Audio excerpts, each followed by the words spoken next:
သူများကြွေးတာမစားချင်ဘူးဒါလေးကိုအတူတူရေးကြည့်ကြရအောင်သူများတို့အခြားတူ someone else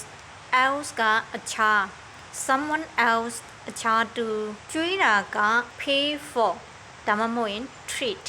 ကြိုက်တာသုံးလို့ရပါတယ်ဒီနေရာမှာသူများကိုကြွေးတယ်ဆိုတော့ pay for me အကယ်၍များကျွန်တော်တို့ကိုကြွေးတာဆိုတော့ pay for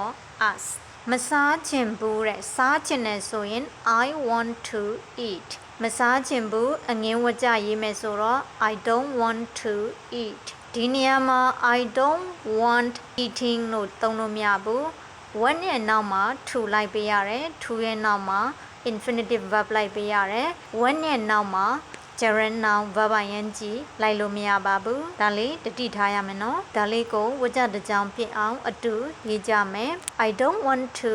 eat ဒါလေးကိုစကြောင်ရဲ့အစမှာထားလိုက်မယ်ဘာမစားချင်တာလဲသူများကြွေးတာမစားချင်တာဆိုတော့ when someone else pay for me someone else ဒီအနေကင်းဖြစ်တဲ့အတွက် verb မှာ as ကလေးပေါင်းပေးရမယ် verb က pays pays I don't want to eat when someone else pays for me ဒီနေရာမှာ pays for me မသုံးချင်ဘူးဆိုရင် treat me ပြောင်းသုံးလို့ရတယ်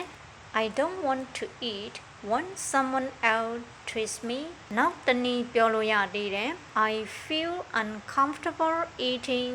when someone else treats me အများကြွေးတာမစားချင်ဘူးကဲနားလည်မယ်လို့မျှော်လင့်ပါတယ်ဗီဒီယိုလေးကြည့်ပြီးအကျိုးရှိရဆိုရင် hit လို့ comment မှတ်ပေးသွားနော် Thank you bye bye